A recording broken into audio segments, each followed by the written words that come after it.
Hej, välkommen. Jag heter Mohammed Rizwan Ali och idag i denna korta videon vill jag presentera flertråds i Java.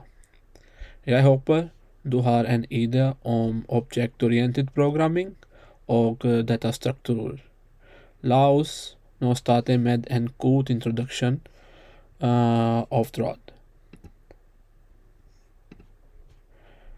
En tråd är del miste sekvensen av programmerte instruksjoner som kan administreres uavhengig av en planlegger, som vanligvis er en del av operativsystemet.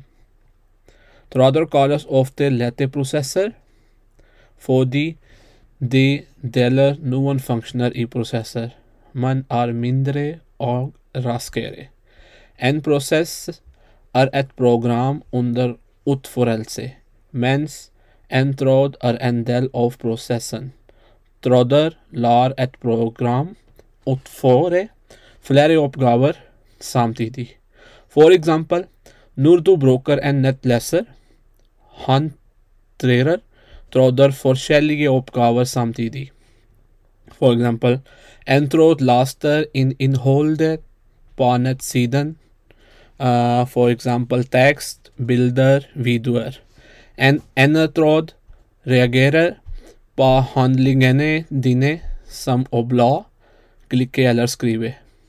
En egen tråd kan kjøre JavaScript for å gjøre nettsiden interaktiv. Java er et flertråds programmeringsspråk som betyr at vi kan utvikle flertrådige programmer ved hjelp av Java.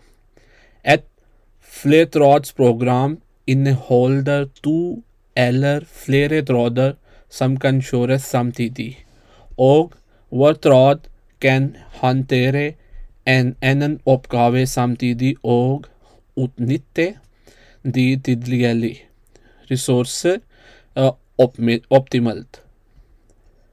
Flere oppgaver er en situasjon der flere prosesser deler felles processing-ressurser, som er CPU.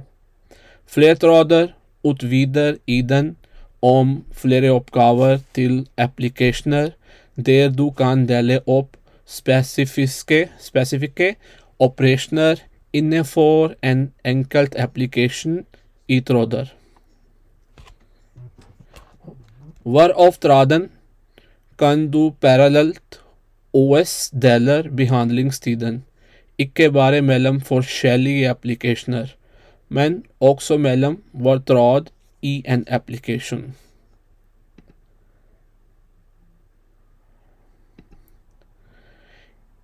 I Java er en tråd representert av en forekomst av Java.lang.thread-klassen.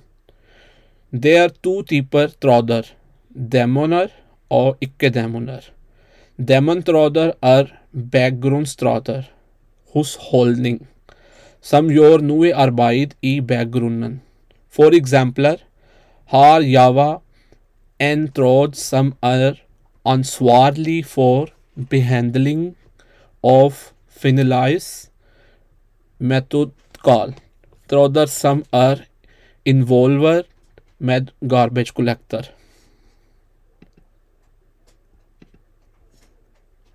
Vi har to måter å lage en tråd på. Den første måten er å implementere et runnable grensesnitt, og det andre måten er å utvide en trådklasse.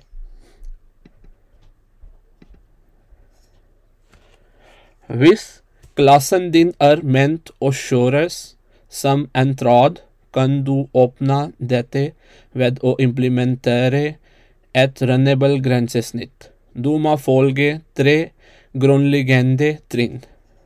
Som et første trinn må du implementere en run-metode levert et en runnable grensesnitt. Denne metoden gir et inngangspunkt for tråden, og du vil sette din complete forretningslogikk i den metoden. Som et andre trinn vil du instansere et redd objekt ved å bruke følgende konstrukter, hvor OBJ en forekomst av en klasse som implementerer runnable grensesnitt. Når et redd objekt opprettet, kan du starte det ved å kalle start-metoden, som utfører en kall til run-metode.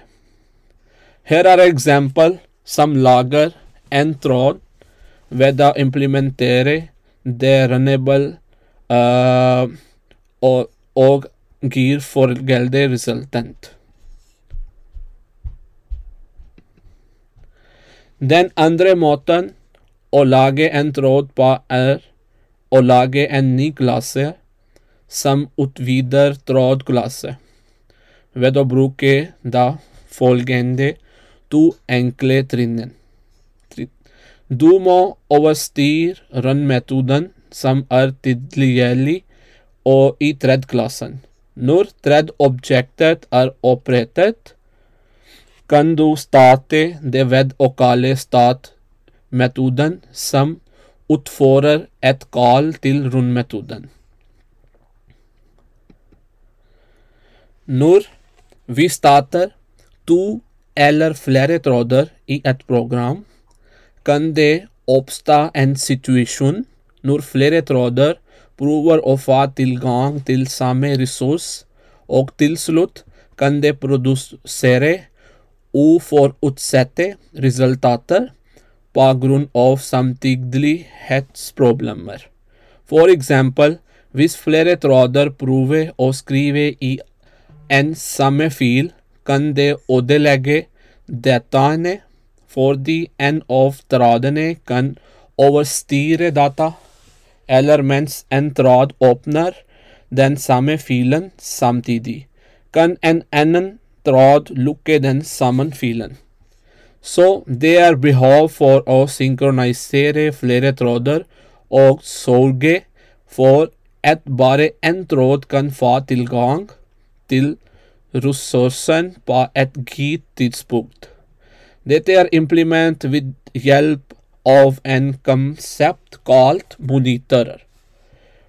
Hvert objekt i Java assosiert med en monitor, som en tråd kan lase eller låse opp. Bare en tråd om gangen kan holde en lås på en monitor.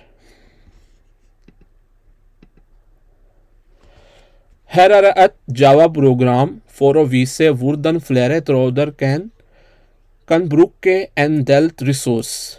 Class thread demo utvider class thread class og har class attributer. Run-metoden til thread demo-klassen der vi bruker delt ressurs som et objekt av klassen print demo vist overst til høyre, som kan skrive ut tall fra 5 til 1. I main-metoden lager vi 3 tråder ved å bruke den parametriserte konstruktoren. Etter å ha startet alle 3 trådene, venter vi på fullstendig utførelse av dem alle ved å bruke join-metoden, som vist på slutten av main-metoden.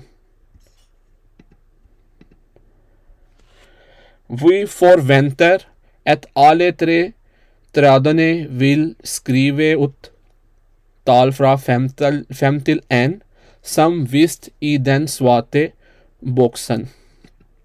Men når vi kjører programmet, hver gang resultater den annerledes. Dette fordi hver prøver flere tråder og får tilgang til den samme ressursen og produserer uforutsette resultater på grunn av samtidighetsproblemer.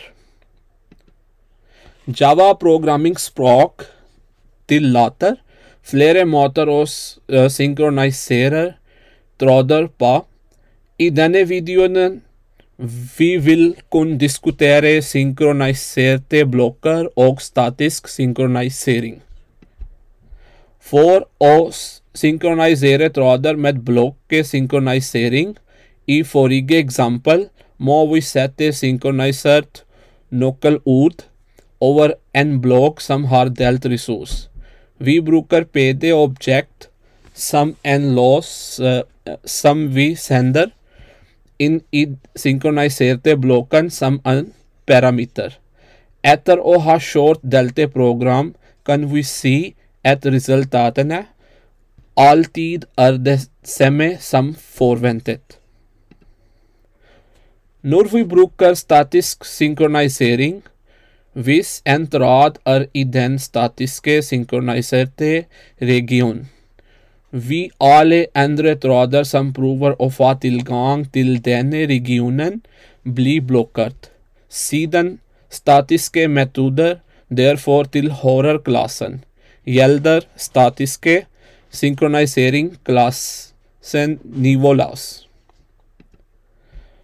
Dødløs er en situasjon der to eller flere tråder er blokkert for alltid og venter på hverandre. Dødløs oppstår når flere tråder trenger de samme løsene, men får dem i forskjellige rekkefølge. Et Java flertrådsprogram kan ha dødløs fordi det synkroniserte nøkkelordet får den kjørende tråden til å blokkere mens den venter på løsene. Selv om det ikke er noen oppløsning for dødløs, men vi kan unngå dødløs på mange måter, for eksempel til ordne på en numerisk verdi til hver lås og anskaffe låsene i rekkefølge. Unødvendig bruk av låser fører til dødløs, og det anbefales å bruke en låsfri datastruktur, og hvis det er mulig å holde koden din fri for låser. I neste videoen vi vil diskutere detaljer om det. Vi vil også diskutere communication mellom tråder. Jeg håper denne korte videoen har gitt deg en rask oversikt over flertråder i Java. Tusen takk, og vi ses.